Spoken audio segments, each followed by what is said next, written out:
ბინამინას სანაპირო ქალაქთან ახლოს არქეოლოგებმა აღმოაჩინეს ორი საოცრად კარგად შემონახული მარმარილოს ბიუსტი რომაული პერიოდის დროიდან. 1700 წლის ძველი ქანდაკებები აღმოაჩინეს ძველი ღვინის საწურის ორმოში, სახით დაბლა. ისინი რომ ასე მოწესრიგებულად და განზრახ დაეწყოთ იქ, სახით დაბლა, ეს შეგვიძლია გავიგოთ, რომ ისინი განზრახ დამალეს, რათა არ მოეპარათ, ან ხელახლა არ დამოეყენებინათ.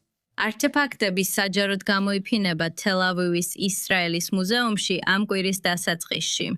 უდიდეს იშვიათობას წარმოადგენს ორი სრული ბიუსტის პოვნა, რადგან ჩვეულებრივ ისინი ხელახლა გამოიყენებოდა მათი მასალისა და სხვა მიზნებისთვის. და რომ ისინი აქ ჩვენს წინაშე გვაქვს 1700 წლის შემდეგ, რაც მიწით იყო დაფარული, ეს ძალიან ამაღელვებელია და ჩვენ ვამაყობთ, რომ შეგვიძლია ეს ვაჩვენოთ და გაუზიაროთ მსოფლიოს. ეს იმიტომ, რომ ესეთი ნივთების პოვნა ისრაელში ძალიან იშვიათია.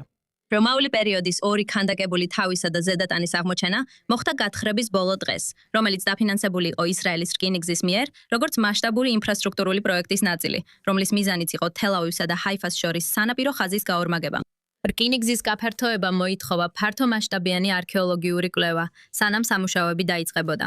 გათხრებმა გამოავლინა ფართო ბიზანტიური ეპოქის ღვინის წარმოების კომპლექსი, რომელსაც ჰქონდა მოპირკეთებული იატაკები, ფილტრაციის აუზები და ყურძნის წვენის დუღილისათვის განკუთვნილი შეგროვების ორმო. სტატუეტები, რომლებიც გათხრების ბოლო დღეს აღმოაჩინეს, დაახლოებით 55 სანტიმეტრი, ანუ 22 ინჩის სიმაღლისაა და თითოეული დაახლოებით 60 კილოგრამს, ანუ 132 ფუნტს იწონის.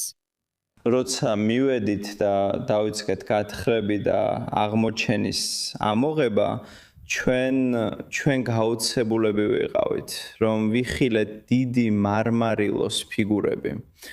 როცა დავაკვირდით, ჩვენ შოკში ვიყავით, ვერ ვიჯერებდით, რადგან ეს რეალობისთვის მეტისმეტად კარგი ჩანდა. ეს მთელი ცხოვრების აღმოჩენაა, განსაკუთრებით ესეთი ხარისხით და ესეთი დაცულობით. ჩანდა, რომ ეს ფიგურა მთლიანად დაუზიანებელია გარდა ცხვირის.